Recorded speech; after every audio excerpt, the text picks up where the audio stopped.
Social media पर लोग श्रीलंका का शुक्रिया अदा करते और श्रीलंकन क्रिकेट टीम के गुण गाते हुए नजर आ रहे हैं। लेकिन इसकी वजह क्या है? श्रीलंकन क्रिकेट बोर्ड ने इस बात की तस्दीक की है कि पाकिस्तान के दौरे पर मौजूद उनकी कौमी टीम के चंद खिलाड़ियों ने सिक्योरिटी खदशात के बायस वतन वापसी की दरख्वास्त की थी। श्रीलंकन क्रिकेट बोर्ड की जानिब से ये यकीन दहानी भी करवाई गई है कि अगर कोई खिलाड़ी या ऑफिशियल सिक्योरिटी वजूहात की बिना पर पाकिस्तान से वापस जाना चाहता है तो श्रीलंकन बोर्ड फौरन इसका मुतबादल पाकिस्तान रवाना कर देगा। अलबत्ता अगर कोई खिलाड़ी या टीम का रुकन बोर्ड की हिदायत के बावजूद वतन वापस जाने का फैसला करता है तो इनके अमल का बाज़ाब्ता जायजा लिया जाएगा और इस जायजे के बाद मुनासिब कार्रवाई की जाएगी।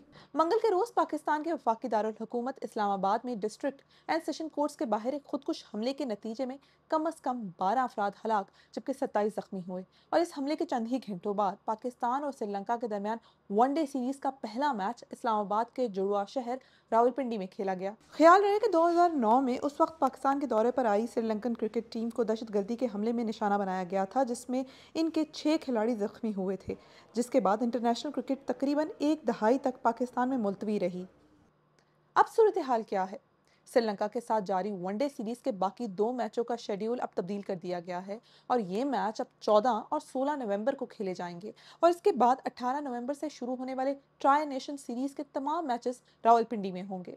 वफाकी वजीर दाखिला और क्रिकेट बोर्ड के चेयरमैन मोहसिन नकवी का कहना है कि वो श्रीलंकन टीम के दौरे पाकिस्तान जारी रखने के फैसले पर शुक्रगुजार हैं। उन्होंने एक्स पर लिखा कि यही असल स्पोर्ट्समैन स्पिरिट और बाहमी यकजहती की खूबसूरत मिसाल है।